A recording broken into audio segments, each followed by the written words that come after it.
கதையில இருந்து நம்ம என்ன கத்துக்கிட்டோம் சொல்லுங்க பாக்கலாம். தாழ்மையோட இருக்கணும். Very good. அப்புறம் கீழ்ப்படியணும்.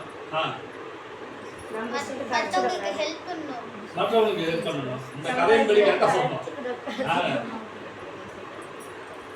இப்போ அவனுக்கு வியாதி இருக்கு அப்படிங்கறத தாண்டி அவனுக்கு வியாதி இருக்கு, ஐயோ அவன் பக்கத்துக்கு போனா எனக்கு அந்த வியாதி ஒட்டிக்கும், ஐயோ கேஸ் ஸ்மெல் அடிக்குது இப்படின்னு நாம ஒரு காலம் என்ன பண்ணக்கூடாது.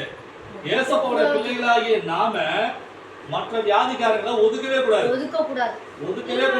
நாம என்ன பண்ணணும், அவங்கள்ட்ட போய் பக்கத்துல போய் ஏசப்பா பத்தி சொல்லணும். ஏசப்பா நாமத்தினால அவர்களுக்கு நாம ஜெபம் பண்ணணும். சரிங்களா? யார் யாரெல்லாம் பண்ணுவீங்க? நான் பண்ணுவேன். ஏசப்பாவை அறிந்து கொண்ட பிள்ளைகளாக இருக்கின்ற நாம இந்த உதவிய இந்த சேவையை கட்டாயம் நம்ம செய்யணும். சரிங்களா? யாரையும் நம்ம ஒதுக்கி வைக்க கூடாது. வியாதி உள்ளவங்களுக்காக நம்ம ஜெபம் பண்ணணும். அந்த வியாதியிலிருந்து அவங்கள விடுதலை ஆகுறதுக்கு நாம ஏசப்பா கிட்ட நம்ம மன்றாடணும். சரிங்களா? இந்த வேலையெல்லாம் செஞ்சோம் அப்படின்னாக்க ஏசப்பா கட்டாயம் நம்ம ஆசீர்வதிப்பார். சரிங்களா? மற்ற ஜனங்கள் போல நாம இருக்கக்கூடாது. நாம தனித்துவமா இருக்கணும். ஏசப்பாவுடைய பிள்ளைகளா நம்ம காணப்படணும். சரிங்களா? ஓகே, ஜோரா கேட்டுடுங்க.